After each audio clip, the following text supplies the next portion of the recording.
des concombres un peu tordus, des carottes biscornues, des œufs qui sont dans un calibre trop petit. On a des radis qui, vous voyez, ont une forme bien particulière.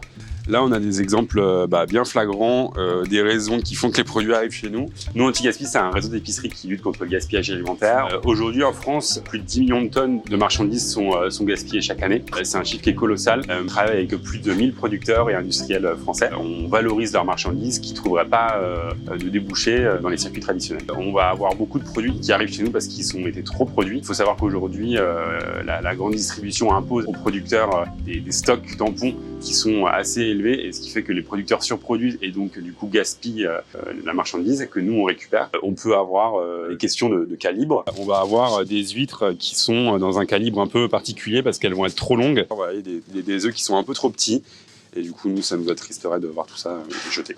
On peut aussi avoir des produits avec des emballages qui sont un peu obsolètes, des produits qui ont une date dépassée. On est complètement autorisé à vendre ces marchandises. Là, par exemple, on est sur un palais breton nature bio qui a une date au 27 novembre 2022. 27 novembre, c'est il y a moins d'un mois. On peut complètement consommer ce produit. C'est un produit bio français. Ça me paraîtrait invraisemblable de jeter un produit qui est aussi qualitatif. Moi, je dirais aux consommateurs que voilà, c'est pas parce que c'est anti-gaspi que c'est défraîchi ou à risque. Comme n'importe quel produit, il faut faire confiance à ses sens. Voilà, sentir, goûter, tester le produit. Sur les fromages, on a beaucoup de fromages AOP, AOC qui ne peuvent pas être parfois vendus sous leur appellation d'origine parce qu'ils sont pas bien découpés ou qui n'ont pas le bon poids.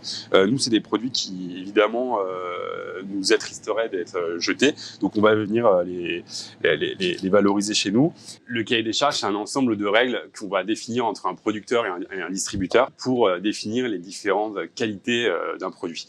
Sur nos produits, nous, Anti-Gaspi, qu'on voit juste derrière, c'est une gamme de produits qu'on a développé en partenariat avec des producteurs, justement en mettant en place un cahier des charges allégé qui nous permet par exemple sur une pâte à tartiner d'accepter que la pâte à tartiner soit un peu plus liquide. Sur le pain de mie, on va accepter que le pain de mie puisse avoir des défauts visuels, que l'entame soit au milieu par exemple.